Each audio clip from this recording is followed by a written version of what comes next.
Face to పేస్కు స్వాగతం. హైదరాబాద్ శివారులో కుంటలు, చెరువులు, నాలాల కబ్జాలను అరికట్టడానికి హైడ్రా ఏర్పాటైంది. రాష్ట్ర ప్రభుత్వం అత్యంత ప్రతిష్టాత్మకంగా తీసుకొని హైడ్రాను ప్రవేశపెట్టింది. దానికి కమిషనర్గా ఏవి రంగనాథ్ గారిని నియమించింది. ఇప్పటికే హైడ్రా అంటే అడలెత్తిపోతున్నారు కబ్జాదారులు. అసలు హైడ్రా అంటే ఏంటి, హైడ్రా అధికారాలు ఏంటి, హైడ్రాకున్న పరిమితులు ఏంటి, ఇవి తెలుసుకోవడానికి మనతో కమిషనర్ రంగనాథ్ గారు ఉన్నారు. మాట్లాడదాం. రంగనాథ్ గారు, హైడ్రాకున్న చట్టబద్ధత ఏంటి? మీరు అంటే కూల్చివేస్తున్నారు, కబ్జాలు అంటున్నారు, నాలాల కబ్జాలు అంటున్నారు, బఫర్ జోన్లో అంటున్నారు, ఎఫ్టీఎల్లో ఉన్నారు. అసలు నిజానికి హైడ్రాకు చట్టబద్ధత ఉందా? ఇది చాలా మందిలో ఉత్పన్నమవుతున్న ప్రశ్న. తప్పకుండా. మీకు హైడ్రా అనేది ఒక ఎగ్జిక్యూటివ్ ఆర్డర్, అంటే ఒక జియో తోటి ఇష్యూ అయినటువంటిది.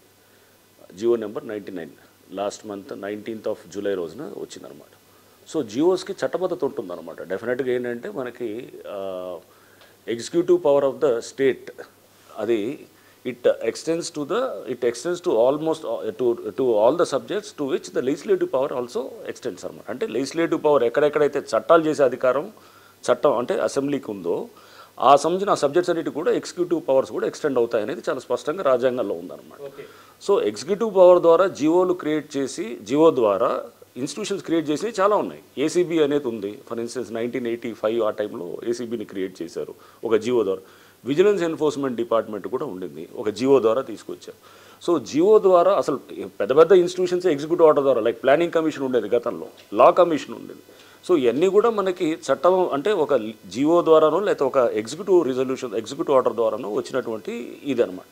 సో ఎగ్జిక్యూటివ్ ఆర్డర్ ద్వారా అంటే జియో ద్వారా వచ్చిన దానికి చట్టబద్ధత లేదు అని అనడానికి లేదు. అది ఎందుకంటే అది executive powers of the state అనమాట. కానీ మిమ్మల్ని కమిషనర్గా నియమించింది ప్రధానంగా లేక్ ప్రొటెక్షన్, నాలాల కబ్జా నుంచి విముక్తి చేయడానికి, అదేవిధంగా ఎఫ్టీఎల్లో ఎవరైతే అక్రమ నిర్మాణాలు చేస్తున్నారో వాటిని అరికట్టడానికి చేశారు. కానీ ఇప్పుడు హైడ్రా అంటే కేవలం కూల్చివేతలు ఎక్కడైతే ఉన్నాయో తక్షణం ఇది కబ్జాకు గురి అయిందంటే పోయి బుల్డోజర్ పెట్టి కూల్చివేస్తున్నారు.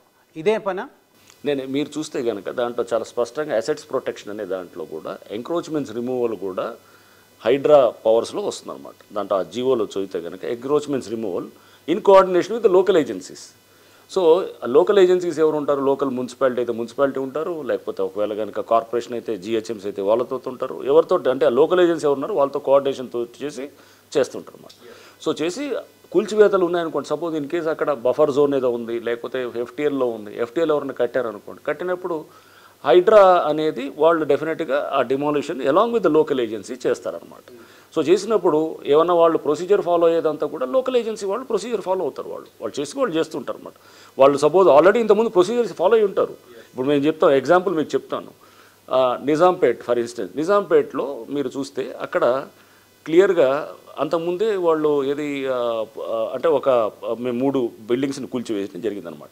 3 బిల్డింగ్స్ని కూల్చివేసినప్పుడు అక్కడ వాళ్ళది గతంలో హైకోర్టులో ఇదంతా కూడా జరిగింది, ఇష్యూ అంతా కూడా జరిగినప్పుడు హైకోర్టు ఏం చెప్పిందంటే ఒకవేళ ఎఫ్టీఎల్లో వస్తే కనుక దాన్ని డిమాలిష్ చేయొచ్చు అని కూడా చెప్పిందనమాట. ఆ తర్వాత జాయింట్ ఇన్స్పెక్షన్ రిపోర్ట్ కూడా జరిగింది March 18th. బట్ దాని తర్వాత సైలెంట్ అయిపోయినారు. అంటే అన్ని పేపర్ మీద అవుతున్నాయి కానీ సైలెంట్ అవుతున్నారు. అది అప్పుడు ఏమైంది అంటే జరగాల్సిన ప్రాసెస్ అయిపోయింది. మేము చేసింది అంటే కూడా ప్రాసెస్ ఆల్రెడీ జరిగిన వాటి మీద అనమాట. అంటే అక్కడ లీగల్గా స్టేలు ఏమైనా ఉన్నాయనుకోండి, వెళ్ళం దానికి స్టేలు కానీ, లేకపోతే ఎక్కడన్నా దాని మీద ఏది స్టేటస్ కో మెయింటైన్ చేయమన్నా కానీ కూడా దానికి వెళ్ళం. బట్ ఎక్కడైతే కనుక ఆ ప్రాసెస్ జరిగి ఉంటుంది ముందే, అంటే నోటీసులు ఇచ్చి ఉంటారు, అంతా జరిగి ఉంటుంది, స్పీకింగ్ ఆర్డర్ కూడా ఇచ్చి ఉంటారు. బుమ్రుక్ దోల్లా ఫర్ ఇన్స్టెన్స్ ఇది మన రాజధానగర్ ఏరియాలో చేసాం. స్పీకింగ్ ఆర్డర్ కూడా ఇష్యూ చేశారు అక్కడ. కమిషనర్ ఎవరు అక్కడ డిప్యూటీ కమిషనర్ స్పీకింగ్ ఆర్డర్ కూడా ఇష్యూ చేశారు. అంటే నోటీసులు అయిపోయినాయి, హైకోర్టులో నలిగింది ఇష్యూ అంతా కూడా, స్పీకింగ్ ఆర్డర్ కూడా ఇచ్చారు. ఇచ్చిన తర్వాత ముందుకు వెళ్ళట్లేదు. అంటే యాక్చువల్గా ఏమవుతుంది, అంతా చేసిన తర్వాత కూడా ఓన్లీ పేపర్ వరకే చేస్తున్నారు కానీ యాక్చువల్ కూల్చివేత దగ్గరకు వచ్చేటప్పుడు అయిపోతుంది. అంటే ఇప్పుడు కూల్చివేత దశకు వచ్చిన వాటి మాత్రమే మీరు టచ్ చేస్తున్నారు. ఎగ్జాక్ట్లీ. సో కూల్చివేత అంటే ఆల్రెడీ పేపర్ వర్క్ అంతా కూడా జరిగిపోయి ఉంటుంది. జరిగిపోయి వాళ్ళకి అక్కడ ఎటువంటి లీగల్గా వాళ్ళకి ఏమీ లేదు, ఇంకా మనం ఆగాల్సిన అవసరం లేదనమాట. సో చేసినప్పుడు అక్కడ ఆటోమేటిక్గా దీనికి చేస్తుంటాం. అంటే మీరు కొత్తగా వచ్చి క్రియేట్ చేసింది కాదు, ఆల్రెడీ పేపర్ వర్క్ అయింది, ఆల్రెడీ కబ్జా గురే గుర్తించింది, ఆల్రెడీ బఫర్ జోన్లో ఉంది, ఆల్రెడీ ఎఫ్టీఎల్ మొత్తం పరిధిలో ఉంది, చూసిన తర్వాతనే ఇప్పుడు ఉంటుంది. ప్లస్ ఆల్రెడీ కొన్ని పబ్లిక్ ఇంట్రెస్ట్ లిటిగేషన్స్లో కూడా సుప్రీంకోర్టు, హైకోర్టు డైరెక్షన్స్ కూడా ఉంటాయన్నమాట.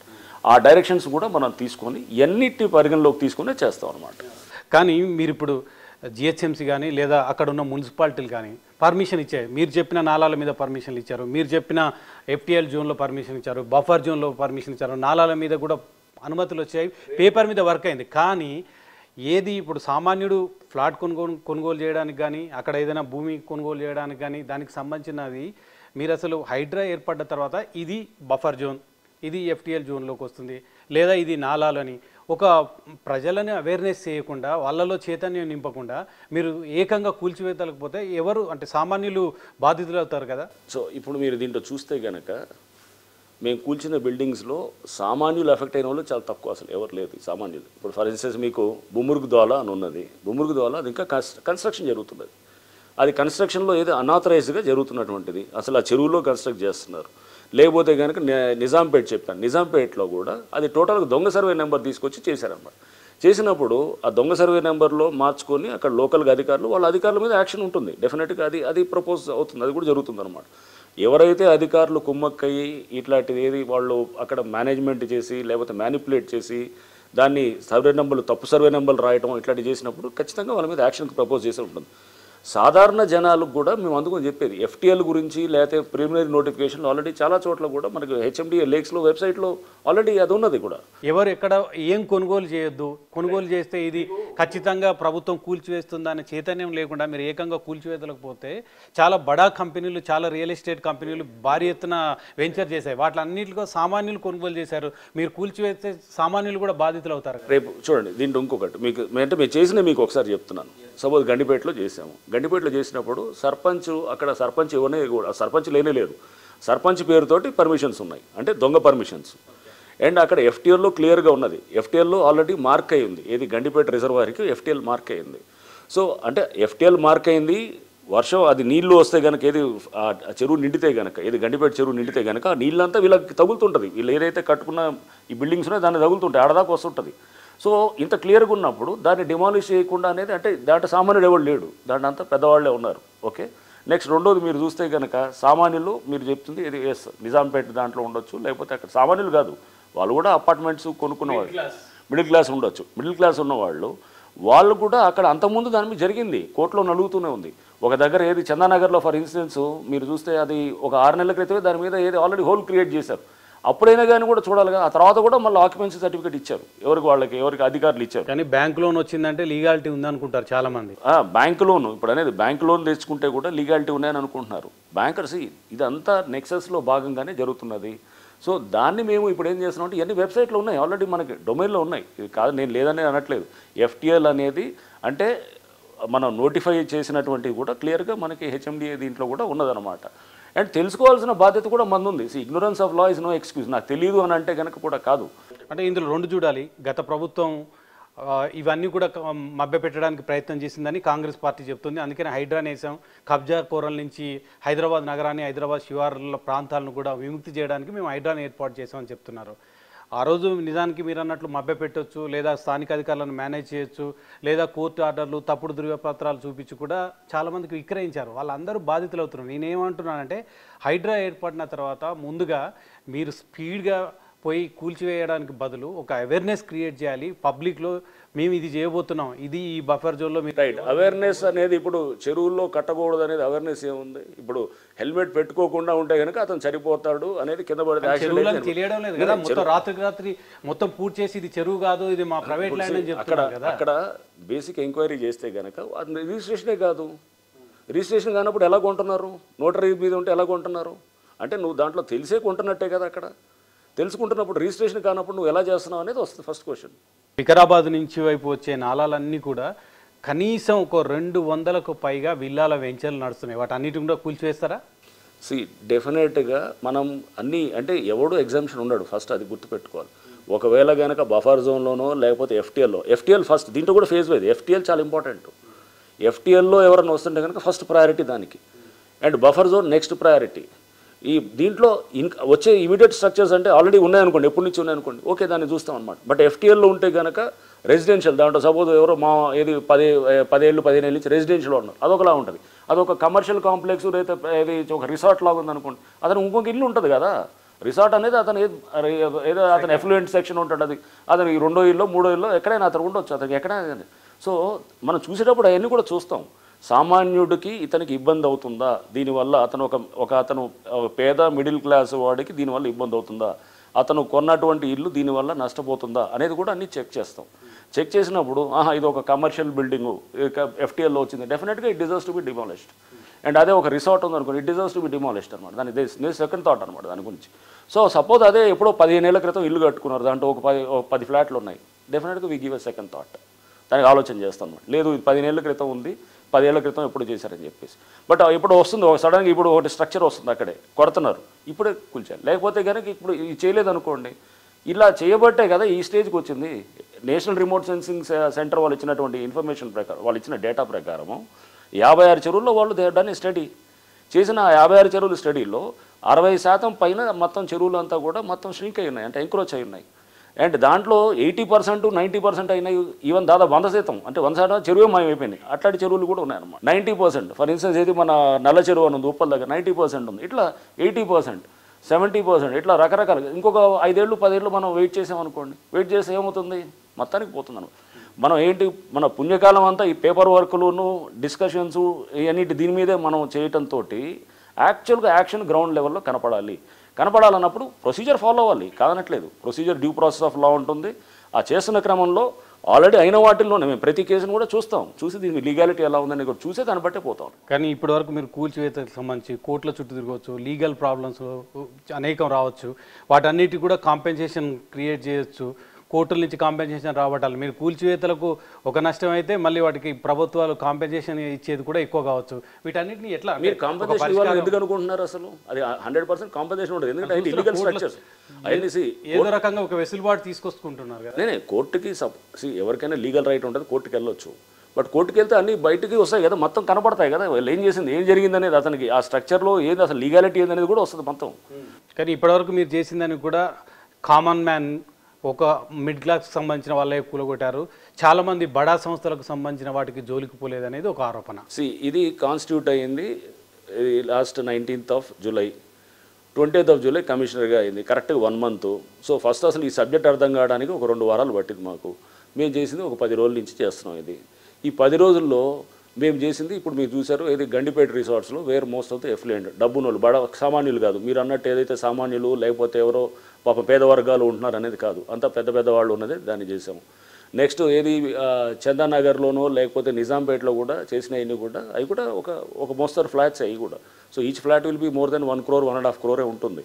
సో అది చేసాము. ఇప్పుడే చేయాలన్నమాట. వాళ్ళకి ఇప్పుడు అన్నీ అమ్ముడుపోయాను ఎందుకు అనుకోవాలి, అమ్ముడుపోయాను ఎందుకు అనుకుంటాం, మీరు అన్నీ అమ్ముడుపోయాను అనుకోవటం కూడా కాదు. బిల్డర్ నష్టపోతాడు రేపు.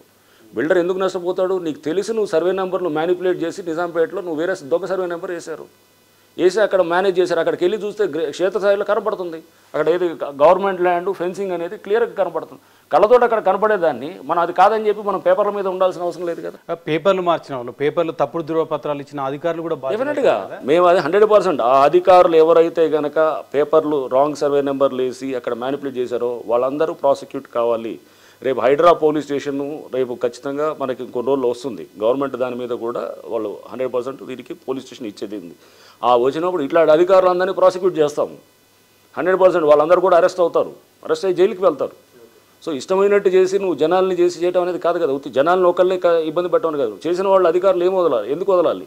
మీరు కోర్టు కూడా వెళ్ళొచ్చారు, జన్వాడ ఫామ్ హౌస్ని కూల్చివేయడానికి ఏమైనా మీరు రెడీ అయ్యారా? ఎందుకు కోర్టు ఈ కేసు వెళ్ళారు, మీరు కూడా కోర్టు దాకా వెళ్ళొచ్చారు? నేను అక్కడ వాళ్ళకి బ్రీఫ్ చేయడానికి వెళ్ళాను. జన్వాడ ఫామ్ హౌస్ అనేది అసలు మా పరిధిలోకి రాదు, నెంబర్ 1. ఎందుకంటే 111 జీవోలో ఎందుకు అంటే మీరు కూల్చివేతలు ప్రారంభించాలని వాళ్ళు కోర్టు మెట్లు ఎక్కారు. వాళ్ళు ఎందుకు వెళ్ళారో నాకు తెలియదండి. మా పరిధిలో 111 జీవోలు ఉన్న ల్యాండ్స్ రావు మాకు. అసలు మా పరిధిలో వచ్చేది ఓన్లీ క్లియర్గా లేక్స్, నాలాస్, పార్క్స్ ఆర్ ఏది government lands or open spaces in layout. కానీ 111 జీవోలో నాలాల మీద కబ్జాలకు గురైతే నాలా మీద ఉంటే వస్తుంది. రేపు ఒకవేళ కనుక ఎక్కడైనా కానీ 111 జీవో అంటే మా పరిధి, మళ్ళీ ఈ పరిధిలో దీంట్లో ఎక్కడైనా కానీ నాలా మీద ఉంటే 100% చేస్తాం. మీ పరిధి ఎక్కడి వరకు? మా పరిధి ఔటర్ రింగ్ రోడ్ దాటిన తర్వాత కూడా మీకు మున్సిపాలిటీస్ లైక్ నార్సింగ్ మున్సిపాలిటీ ఉంది, గండిపేట ఉంది. గండిపేట ఏరియా అంతా కూడా ఆల్మోస్ట్ గండిపేట ఏరియాలోనే ఎక్కువ ఫామ్ హౌస్లు ఉన్నాయి. నాలాలో మీకు ఉంటే కానీ 100% కూలుస్తుంది. ముందుగా మీ ఫస్ట్ ప్రయారిటీ చెరువులు. ఫస్ట్ ప్రయారిటీస్ చెరువులు అండ్ ఎఫ్టీఎల్లో ఉన్న వాటిని ఫస్ట్ చేస్తాం. నెక్స్ట్ నాలాస్ కూడా ఆక్యుపై చేస్తే కనుక అది కూడా చేస్తాము. బట్ అది స్టెప్ బై స్టెప్. మీరు 10 రోజుల్లోనే ఎట్లా ఉంటుందంటే మీరు వీళ్ళని కూలగొట్టినారు బడాబాబులు, అదిగో వాళ్ళు ఏం చేశారు వీళ్ళు ఏం చేశారంటే కనుక 10 రోజులు అన్నీ చేస్తాం. మనం అంటే నేనేమన్నా మొత్తం అన్ని చోట్ల ఉండగలుగుతాం, ఉండలేము కదా. మీకున్నది తక్కువ మ్యాన్ పవర్. కరెక్ట్. మీరు ఇప్పటివరకు స్టడీ చేశారా నిజానికి ఎన్ని చెరువులు కబ్జా గురయ్యి, ఎంత నాలాల మీద ఎంతమంది కబ్జా చేశారు, FTL జోన్లో బఫర్ జోన్లో ఎంతమంది స్టడీ చేశారు? ఇదంతా ఎట్లుంటుంది అంటే it takes about few months ఈ డేటా అంతా గ్యాదర్ చేయడానికి. బట్ వచ్చినప్పుడు అక్కడికి మనకు ఒక ఇన్ఫర్మేషన్ వచ్చినప్పుడు ఇమీడియట్గా వెళ్ళి యాక్ట్ చేస్తే కనుక ఇప్పుడు కొన్ని అప్కమింగ్ స్ట్రక్చర్స్ని డిమాలిష్ చేసాం. రెండో స్ట్రక్చర్ రావాలంటే భయపడాలి రేపు. ఇప్పుడు మీరు వదిలేస్తే కనుక మళ్ళీ విచలవిడితనం ఇంతే కదా నడుస్తుంది అది. ఇప్పుడు మీకు ఒకళ్ళు ఏదో రేపు అరే జాగ్రత్త, ఇప్పుడు FTL బఫర్ అనే దాని మీద డిస్కషన్ వస్తున్నది. That is what precisely we wanted. చర్చ జరగాలి. FTL అనేది ఒకటి ఉందని తెలుసుకోవాలి, బఫర్ అనేది ఒకటి ఉండాలి తెలుసుకోవాలి, జనాల్లో ఆ మాట నలగాలి. నలిగి అరే FTL అంటే ఏంటి, బఫర్ అంటే ఏంటి, నాలాకి ఒక బఫర్ ఎంత ఉందనేది ఇవన్నీ తెలియాలన్నమాట. తెలిసినప్పుడు రేపు ఆటోమేటిక్ అవేర్నెస్ దాంతో వస్తుంది. అంతేగాని మనం కూర్చోబెట్టి క్లాసులు చెప్పో దీంతో కూడా రాదు. అక్కడ మీ యాక్షన్ ద్వారా మీకు అక్కడ న్యాచురల్గా ఎందుకు జరిగింది ఇది అనేది వచ్చినప్పుడు చర్చ వస్తుంది, మీడియాలో అంతా కూడా వస్తుంది. ఎస్, కొత్త ప్రభుత్వాలు రాగానే ఇట్లాంటి కూల్చివేతలకు చేయడం, మీరు కూడా IPS ఆఫీసర్ ఉన్నారు, ఎవరైనా ఒక ప్రాంతానికి కొత్త SI బాగానే నలుగురు ఆ రోడ్డు మీద పోయే నలుగురు కొట్టిన తర్వాత SIగా ఎస్టాబ్లిష్ అవుతారు. అట్లనే కొత్త ప్రభుత్వాలు రాగానే గత ప్రభుత్వం కూడా చూసాం, అయ్యప్ప సొసైటీలో ఒక 2 పిల్లర్లు కూల్చేశారు, ఆ తర్వాత ఎన్ కన్వెన్షన్ ఒక రేకుల షెడ్ కూల్చారు, ఆ తర్వాత వాడు జోలికి వెళ్ళలేదు. ఇప్పుడు మీ కూల్చివేతలు, హైడ్రా కూల్చివేతలు కూడా అలాంటివేనా? హైడ్రా అనేది ఒక సెపరేట్ ఇన్స్టిట్యూషన్. సపోజ్ ఒక SI మీరు అంటున్నారు, ఓ పోలీస్ స్టేషన్కి వెళ్ళి అతను మామూలు పోలీస్ SI ఉండి ఏదో ఒకటి గంజాయి మీద 1-2 డూండామని ఎగిరి తర్వాత సైలెంట్ అయిపోతూ ఉండొచ్చు. ఒక SI గంజాయి దీంట్లోనే అంటే ఇప్పుడు నార్కోటిక్స్ బ్యూరోలోనే అక్కడ పోస్ట్ చేయడం అనుకోండి, అతని పనే అది అన్నమాట. అది ఈరోజు కాదు, రేపు కూడా అతను నార్కోటిక్స్ బ్యూరో దానికి సంబంధించి చేస్తాడు, ఇంకొక సంవత్సరం తర్వాత కూడా అదే చేస్తుంటాడు. సో ఇక్కడ నేను హైడ్రా అనేది ఇది ఒక ఇన్స్టిట్యూషన్. సో ఇది వచ్చింది, ఈ ఇన్స్టిట్యూషన్ పెట్టింది ఇవన్నీ చెక్ చేయడానికి. సో ఈరోజు చేసింది రేపు ఉండకుండా సైలెంట్గా ఉంటుంది అనేది ఉండదు. అంటే ఏదో ఒక 2-3 డిమాలిషన్ చేసి సైలెంట్ అయ్యేది ఉండదు. ఇది కంటిన్యూస్గా జరుగుతుంటుంది. దీనికి ఒక ఫేజ్ వైజ్ ప్రాసెస్ ఉంటుంది. చెప్పాను ఆ ఫేజెస్ కూడా 3 ఫేజెస్లో చేస్తాం. ఎట్లా చేస్తాం? ఫస్ట్ ఫేజ్లో ముందు ఆగాలి, ఈ ఎంక్రోచ్మెంట్స్ అన్న ఆగాలి. ఈ జరుగుతున్న విధ్వంసం అనే దానికి ఇప్పుడైనా మనం దానికి ఫుల్ స్టాప్ పెట్టాలి. లేకపోతే కనుక ఇక ఇంకో 10 ఏళ్ల తర్వాత చెరువులు అనేది ఉండవు, ఇక్కడ మొత్తం మాయమైపోతాయి. సో అందుకోసం దాన్ని ఆపాలంటే కనుక డెఫినెట్గా it requires some serious action. మీరు కరెక్ట్గా మీ యాక్షన్ ప్రారంభించి నెల అవుతుంది. ఈలోగా ఫస్ట్ అటెంప్టే ఒక కాంగ్రెస్ పార్టీకి సంబంధించి కాంగ్రెస్లో జాయిన్ అయిన ఒక ఎమ్మెల్యే పైన చేశారు. బాగా ఏమైనా ఒత్తిడికి గురయ్యారా? మీకు ఒత్తిడికి గురవ్వటాలు ఇవన్నీ ఏమి ఉండదండి. సో ఇట్లాంటివన్నీ కూడా చూసే నేను ఇప్పటిదాకా ఈ సర్వీస్లో ఈ నెలలు చూస్తూ వచ్చాము. ఈ ప్రెషర్స్ లేకపోతే ఇవన్నీ అంటే పోలీస్ ఉద్యోగంలో అది సర్వసాధారణంగా ఉండేదే. సో ఈ ఉద్యోగంలో కాస్త ఎక్కువ ఉంటుంది. ప్రెషర్స్ వచ్చినప్పుడు దాన్ని హ్యాండిల్ చేసుకునే కెపాసిటీ కూడా మనకు ఉంటుంది. సో అందుకోసం ఇప్పుడు గవర్నమెంట్ కూడా ఎందుకు వాళ్ళు కావాలని ఎందుకు అనుకున్నారంటే దీనికి ఓకే కావాల్సినటువంటి ఏది దీనికి ఎబిలిటీస్ ఒక ఆఫీసర్ను వాళ్ళు గుర్తించినప్పుడు డెఫినెట్గా తెలిసే దట్ ఎస్ దీనికి కావాల్సినటువంటి ఏది నాలెడ్జ్ బేసో లేకపోతే దీనికి కావాల్సినటువంటి స్కిల్ సెట్టో దీనికి కావాల్సినటువంటి ఏది క్యారెక్టరిస్టిక్స్ ఉండొచ్చు అని అనుకున్నప్పుడు ఒక ఆఫీసర్ను పోస్ట్ చేస్తారు న్యాచురల్గా. సో బహుశా నన్ను ఆ విధంగా ప్రభుత్వం భావించి ఉండొచ్చేమో. నేను దానికి కావాల్సినటువంటి ఏదైతే క్యారెక్టరిస్టిక్స్ కొన్ని అంటే ఈ ఉద్యోగానికి కావాల్సినటువంటి క్యారెక్టరిస్టిక్స్ ఏదైతే ఉన్నాయో అని నేను అనుకుంటాను. గవర్నమెంట్ అలా అనుకుంది కాబట్టి నన్ను పోస్ట్ చేసింది అని అనుకుంటాను. సో ముందు వెళ్ళే కొద్దీ కూడా దీనికి రకరకాల అంటే ఏముంటుంది పొలిటికల్ ఇదనేది అందరూ ఉంటారు దీంట్లో టీఆర్ఎస్ వాళ్ళు ఉండొచ్చు, లేకపోతే కాంగ్రెస్ వాళ్ళు ఉండొచ్చు, బీజేపీ వాళ్ళు ఉండొచ్చు, లేకపోతే MIM వాళ్ళు ఉండొచ్చు, ఎవరైనా ఉండొచ్చు. ఎవరైనా కానీ కూడా అది పాలిటిక్స్ పక్కన పెట్టి అక్కడ ఇష్యూ అనే దాన్ని బట్టి పోవాలి. నెంబర్ 1 ఆ ఇష్యూ అనేది పోతేనే మనకు అక్కడ దాన్ని బట్టి రేపు పబ్లిక్ సపోర్ట్ వస్తుంది. ఒక పార్టీనో లేకపోతే కేవలం కొంతమందినో టార్గెట్ చేస్తే కనుక పబ్లిక్ రారు. పబ్లిక్ సపోర్ట్ తీసుకొని వెళ్ళాలి. ఎందుకంటే ఇది పబ్లిక్ ఇష్యూ హ్యాండిల్ చేసేటప్పుడు మనము అందరినీ మనతో తీసుకెళ్లాలంటే కనుక it requires a different type of handling. Okay, రాజకీయ ఒత్తిళ్లను అధిగమిస్తారని మీరు భావిస్తున్నారా? తీవ్రమైన రాజకీయ ఒత్తిడి ఉండే అవకాశం ఉంది. మీరు చేసేది మామూలు పని కాదు, కూల్చివేతలు. అంటే మీరు ఏ విధంగా ఎక్స్పెక్ట్ చేస్తున్నారు? రాజకీయ ఒత్తిడి రాగానే అరే ఒత్తిడి వచ్చింది అని చెప్పి మీరు ఆ విధంగా సమాధానం ఎక్స్పెక్ట్ చేస్తున్నారా? వచ్చింది కదా సర్లే మనం సైలెంట్ అయిపోదాం అని చెప్పి అనుకుంటున్నారా? కనీసం 100% నాకు తప్పకుండా ప్రభుత్వం సపోర్ట్ ఉంటుందని నేను భావిస్తున్నాను. ఉంటుంది కూడా ఇప్పటిదాకా తప్పకుండా నాకు మంచి సపోర్ట్ వస్తుంది. రంగనాథ్ గారు ఇంతకాలం IPS అధికారిగా, పోలీస్ అధికారిగా అనేక విధులు నిర్వహించారు. మీకు complete different subject, revenue records, దీనికి సంబంధించిన నిర్మాణాల పర్మిషన్లు అన్నీ కూడా ఇవన్నీ రెవెన్యూ యాక్టివిటీ చూడాల్సి వస్తుంది. మీకు కొత్తగా అనిపించడం లేదా దాంతో? నేను షూర్ ఇది ఎందుకంటే ఇది ఒక కొత్త డొమైన్ ఇదంతా కూడా. దీనికి కావాల్సిన ఇరిగేషన్ చట్టాల గురించి తెలుసుకుంటున్నాం, నెక్స్ట్ రెవెన్యూ లాస్ గురించి, మున్సిపల్ లాస్ గురించి, ఇట్లా రకరకాల సర్వేయింగ్ అంటే ఎలా చేస్తారు, అండ్ నెక్స్ట్ ఒక అర్బన్ ఇది ఎట్లా ఉంటుంది అంటే ఈ చెరువులు దాని దగ్గర ఉండే స్ప్రాల్ అదంతా కూడా ఎలా ఉంటుంది అంటే ఇదంతా కూడా మనం తెలుసుకోవడానికి ఇది ఒక డిఫరెంట్ డొమైన్. ఒక లా అండ్ ఆర్డరో లేకపోతే ఒక Indian penal kodo criminal procedure kodo అంటే నేను దాంట్లో పూర్తిగా ఇన్నాళ్ళు చేసినా కాబట్టి నాకు దాని గురించి మంచి ఐడియా ఉంటుంది. బట్ ఇదంతా కొత్త సబ్జెక్ట్స్, దీని గురించి తెలుసుకోవడానికి కొంత టైం పడుతుంది. మనం తెలుసుకోకునే అంటే మెల్లిగా గ్రాడ్యువల్గా స్టడీ చేస్తూ వెళ్తుంటాం. వెళ్ళే కొద్దీ నాలెడ్జ్ బేస్ పెరిగే కొద్దీ, మన కంటెంట్ పెరిగే కొద్దీ మనం హ్యాండ్లింగ్ ఆఫ్ ఈ సబ్జెక్ట్ ఇంకా బెటర్గా చేయగలుగుతాం. సో అది చేయడానికి ట్రై చేస్తున్నాము. బట్ ఒకటి అందరికీ కూడా నేను విజ్ఞప్తి చేసేది ఏంటంటే, మీరు కొంతమంది అంటే వాళ్ళని వదిలేశారు వీళ్ళని వదిలేశారు అనేది జనరల్గా చెప్తుంటారు. ఇది చేయడానికి లిమిటెడ్ టైం ఉంటుందన్నమాట. ఈ లిమిటెడ్ టైంలో 10 రోజుల్లోనో 15 రోజుల్లోనో ఒకటి పలానా ఎక్స్ను వదిలేశారు, వైను వదిలేశారు, ఆ బిల్డర్ను వదిలేశారు, ఇది ఎందుకంటే కనుక అది కరెక్ట్ కాదు. ఎందుకంటే ఒకేసారి ఎన్నెన్ని చేయగలుగుతారు, స్టెప్ బై స్టెప్ వెళ్తుంటారు, చేస్తుంటారు తప్పకుండా. అండ్ సపోజ్ ఒకళ్ళు చెప్పిన వాళ్ళు ఇగో ఇది చేయండి అది చేయండి అంటే కనుక రేపు దీంతో ఏమవుతుంది, తప్పుగా తీసుకెళ్ళేది కూడా ఉంటారు. కొంతమంది ఏంటి దాంట్లో బ్లాక్మెయిల్ చేసేవాళ్ళు ఉంటారు. చెప్పేసి ఇదిగో మీరు ఇది చేయండి అది చేయండి అంటే కనుక ఇట్ లీడ్స్ టు ఎక్స్టార్షన్స్. ఆ సిచ్యువేషన్స్ కూడా వస్తాయి. సో మనకు ఒక ఫేజ్ ఉండాలి, ఒక క్లారిటీ బట్టి పోవాలి. డెఫినెట్గా పెద్ద బిల్డర్స్ ఎవరన్నా కనుక చేస్తే కనుక వాళ్ళని కూడా మనం 100% వాళ్ళని ప్రాసిక్యూట్ చేసేటట్టు, 100% వాళ్ళని కూడా మనం హ్యాండిల్ చేసేటట్టు చేయాలి. హైడ్రా ఏర్పాటు మీదనే సీరియస్ అలిగేషన్ ఉంది. ప్రభుత్వంలోని కొంతమంది పెద్దలకు డబ్బులు సంపాదించుకోవడానికి భారీ ఎత్తున హైదరాబాద్ శివార్లో పెరిగిన భూముల ధరలకు అనుగుణంగా నిర్మాణాల నుంచి పెద్ద ఎత్తున డబ్బులు రాబట్టుకోవడానికి రంగనాథ్ రూపంలో ఒక హైడ్రాను ఏర్పాటు చేశారు. రంగనాథ్ వెళ్తాడు, అక్కడికి కూల్చివేతలకు సంబంధించిన నోటీస్ ఇస్తారు, మాకు డబ్బులు వస్తాయని ఒక పెద్దలు ఏర్పాటు చేసుకున్న హైడ్రా అని చెప్తున్నారు.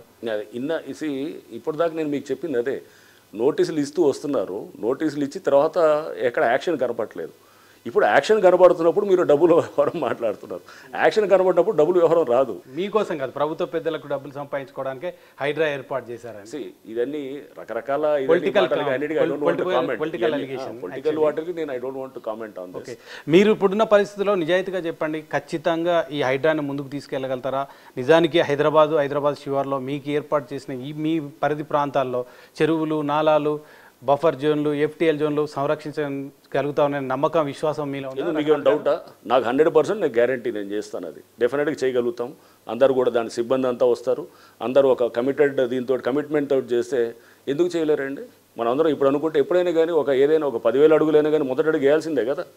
సో మొదటి అడుగు వేసినప్పుడు మనం ఇప్పుడు ఒక మంచి ఇన్స్టిట్యూషన్ తయారైనప్పుడు, ఒక గ్రేహౌన్స్ తయారైనప్పుడు, ఒకటేది 1980s అనుకున్నారా ఇట్లా అవుతుంది, మనం నక్సలిజాన్ని మొత్తం చెక్ చేస్తామని చెప్పేసి ఒక SIB ఫామ్ అయినప్పుడు అనుకున్నారా? సో అట్లానే ఒక ఇన్స్టిట్యూషన్ కొత్తది ఫామ్ అయినప్పుడు న్యాచురల్గా కొన్ని ఉంటాయి, దాని మీద డౌట్స్ ఉంటాయి. సో అది మెల్లిగా స్టెప్ బై స్టెప్ తీసుకెళ్ళి దాన్ని ఒక స్టెబిలైజ్ చేస్తే కనుక మీకు దీన్ని మనం హైండ్సైట్లో 5 years తర్వాత 10 years తర్వాత హైడ్రా అనేది ఎలా పనిచేసింది అనేది అప్పుడు చూసుకుంటే కనుక మనకు తెలుస్తుంది అనమాట. సో ఇప్పుడే మనం దాని మీద మనం పెసిమిస్టిక్గా, నెగిటివ్గా అసలు మనకి లేదు ఇదంతా ఇదే అనుకుంటే కనుక కాదు. మరి ఎక్కడో వచ్చాడో మనం బిగిన్ అయితే చేయాలి కదా. ఇలా అనుకొని అసలు మనం వదిలేద్దామా? చెరువులన్నింటినీ మనం కబ్జా పడిద్దామా? లేదా మొత్తం చూస్తూ ఊరుకుందామా? పోనీ పర్వాలేదు 100% పోయినా కానీ కూడా మనకి వరదలు మన కాలనీల్లో ఇళ్లలోకి వచ్చినా కానీ వదిలేద్దామా? అది కాదు కదా. ఏంటి ఆల్టర్నేటివ్ ఏముంది, సొల్యూషన్ ఏంటి? ఇది కాకపోతే ఇంకేం చేయొచ్చు? ట్రై చేద్దాం. ఈ మోడల్లో ఒక మంచి మోడల్ వచ్చింది, ఒక అద్భుతమైన హైడ్రా అనేది ఈ మోడల్ అనేది రావడంతో కంట్రీ వైడ్ కూడా డిమాండ్స్ వస్తున్నాయి, వేరే స్టేట్స్ నుంచి కూడా వస్తున్నాయి. ఎందుకంటే ఎప్పుడు కూడా ఈ చెక్ చేసేటటువంటి అధికారము, అంటే చెక్ చేసేది వారు దీన్ని డిమాలిష్ చేయాలన్నా కానీ లేకపోతే ఇట్లాంటిది ఒక చెక్ చేయాలన్న ఒక సివిక్ ఏజెన్సీ మీద బయటకు తీసుకొచ్చి ఒక ఇండిపెండెంట్గా ఉండేటువంటి దాన్ని ఇన్నాళ్ళు EVDM ఉండింది, అది it was part of GHMC. But ఇప్పుడు దీన్ని బయటికి తీసుకొచ్చి దీన్ని ఇండిపెండెంట్గా చేయడంతో దీనికి తప్పకుండా డిఫరెంట్ అధికారాలు ఉంటాయి. అండ్ చేసినప్పుడు వాళ్ళు అక్కడ ఉన్నటువంటి ఇప్పుడు మున్సిపల్ కమిషనర్స్ వాళ్ళు కూడా ఏమంటున్నారు, సార్ మీరు ఒకసారి ఇప్పుడు మీరు మాట చెబితే మేమే చేసేస్తామని అంటున్నారు అనమాట. అట్లా ఉంది. అంటే జస్ట్ మంచిగా అవుతున్నప్పుడు ఆ పేరు సరే మీ పేరు చెప్పుకొని హైడ్రా నుంచి మాకు చూడండి అక్కడ మీరు ఎట్లా కబ్జా కానిస్తారని ఒక మాట అంటే కనుక వాళ్ళు వెంటనే ప్రాసెస్ ఫాలో అవుతారు. వాళ్ళకి అక్కడ ఏంటంటే అక్కడ ఇన్నాళ్ళు ఏంటంటే అక్కడ లోకల్ పొలిటికల్ ప్రెషర్స్ లేదా లోకల్ ఉన్నటువంటి అడ్మినిస్ట్రేటివ్ దీంతో వాళ్ళకి కొంత ఇదిగా ఉంటుందన్నమాట. సో దాన్ని ఇప్పుడు కవర్ చేసుకోవడానికి ఒక హైడ్రా అనేది ఒక ఇండిపెండెన్స్ ఇన్స్టిట్యూషన్ ఉంటుంది. పొలిటికల్ ప్రెషర్స్కి ఈల్డ్ కాకుండా దీంట్లో ఇంపార్షియల్గా, ప్రొఫెషనల్గా మనం రేపు ముందు ఒక మంచి భవిష్యత్తు నిర్మించుకోవడానికి హైడ్రా పనిచేస్తాం. చివరిగా ప్రజలకు, కబ్జాకోరులకు, భారీ రియల్ ఎస్టేట్ వ్యాపారులు ఎవరైతే ఇటువంటి జోన్లలో నిర్మాణాలు చేపడుతున్నారో వాళ్ళకి ఏం చెప్తారు కమిషనర్గా మీరు? భారీ రియల్ ఎస్టేట్ కాదు, చాలా చోట్ల కూడా భారీ రియల్ ఎస్టేట్ వాళ్ళు ఉన్నారు, నార్మల్ వాళ్ళు ఉన్నారు. ప్రతి వాళ్ళు కూడా ఏంటంటే ఇప్పుడు సింపుల్ ఒకటి కన్స్ట్రక్షన్ డెబ్రీ ఒకటి బిల్డింగ్ కూలగొట్టిన తర్వాత తీసుకెళ్ళి ట్రాక్టర్స్ ఆపరేటర్స్ వెళ్ళి వాళ్ళు లీడ్ డిస్టెన్స్ తగ్గిద్ది, వాడికి 4 రూపాయలు మిగులుతుందని చెప్పి తీసుకెళ్ళి చెరువుల్లో వేస్తారు. చెరువులు మెల్లిగా పొడవటం మొదలెట్టి దాని మీద మెల్లిగా పూడ్చిన చెరువు మీద ఏం చేస్తారు, దాన్ని లెవెల్ చేస్తారు. మెల్లిగా 4 టెంపరీ షెడ్స్, ఏది పాన్ డబ్బాలో లేకపోతే చిన్న ఇది వస్తుంది, వచ్చి మళ్ళీ ఒక 5-6 నెలల తర్వాత ఎవరు లేదంటే కనుక మళ్ళీ ఇంకో స్ట్రక్చర్లు వస్తాయి. ఇది జరుగుతున్న క్రమం అన్నమాట. సో అంటే అది పెద్ద చిన్న అనే లేదు, అందరూ చేస్తున్నారు. మనం దీంట్లో ఇవన్నిటినీ ఆపాలంటే కనుక ఇట్లాంటి ఒక ఇన్స్టిట్యూషన్ ఉండటం అనేది ప్రభుత్వం అందులో ఇంత పూర్తిగా అంటే ప్రత్యేకంగా ఇది ముఖ్యమంత్రి గారు అండర్లో ఇది ముఖ్యమంత్రి గారే దీనికి గవర్నింగ్ బాడీకి ఈజ్ ద చైర్మన్ అనమాట. సో ఈ హైడ్రా కౌన్సిల్ కానీ దానికి సో అంటే ఇంత ఇంపార్టెన్స్ ఇచ్చి దీన్ని చేస్తున్నప్పుడు మనం why don't you make an attempt. మనం కొత్త మోడల్ రాగానే మనం కొత్తది ఒకటి రాగానే ఎప్పుడు కూడా there is always resistance to change. అంటే మార్పు వైపు ఎప్పుడు వ్యతిరేకత ఉంటుంది, ఇలా ఉండొచ్చా అలా ఉండొచ్చా అని చెప్పి. మనం ఇది కాకపోతే ఏం చేద్దాం, నెక్స్ట్ ఉండదు సొల్యూషన్ ఏంటి అంటే వదిలేద్దామా, అన్ని కబ్జాలు అవుతుంటే కనుక మనం చూసి చూడట్టు పోదామా, లేకపోతే కనుక మనం ఈ డ్రామా ఏదైతే జరుగుతుందో ఇదే డ్రామాని కంటిన్యూ చేద్దామా. ఆల్టర్నేషన్ ఏముంది మనకి ఏముంది అనేది చూసుకోవాలి. ఒక కొత్త ఇన్స్టిట్యూషన్ వచ్చి కొత్త ప్రయత్నం చేస్తున్నప్పుడు డెఫినెట్గా మనం దాన్ని మంచిగా తీసుకెళ్ళడానికి ట్రై చేస్తాము, సమయానికి ఉపయోగపడే విధంగా ట్రై చేస్తాము. ప్రజలందరూ కూడా రేపు ఇన్స్టిట్యూషన్ రావడంతో మాకు భరోసా వచ్చినటువంటి విధంగా ఫీలింగ్ వస్తే కనుక దెన్ వీ ఫీల్ దట్ సక్సెస్ఫుల్గా చేసాం. ఓకే, థ్యాంక్ యూ రంగనాథ్ గారు, థ్యాంక్ యూ సో మచ్. కబ్జాలను వదిలేదు, ఎంతటి వారైనా కుంటలు చెరువులు నాలాలపైన నిర్మాణాలు చేస్తే ఖచ్చితంగా రాజకీయాలకు అతీతంగా ఎంతటి పెద్దవారైనా వాటిని కూలగొట్టి తీరుతాం, సంరక్షించి తీరుతామని రంగనాథ్ గారు చెప్తున్నారు. హైడ్రా అంటే ఏంటో హైదరాబాద్ శివారు ప్రజలు త్వరలో చూడబోతారని ఆయన భరోసా వ్యక్తం చేస్తున్నారు. ఇది ఈ వారం ఫేస్ టు ఫేస్. మరో గెస్ట్తో మళ్ళీ కలుద్దాం. చూస్తూనే ఉండండి ఎన్టీవీ.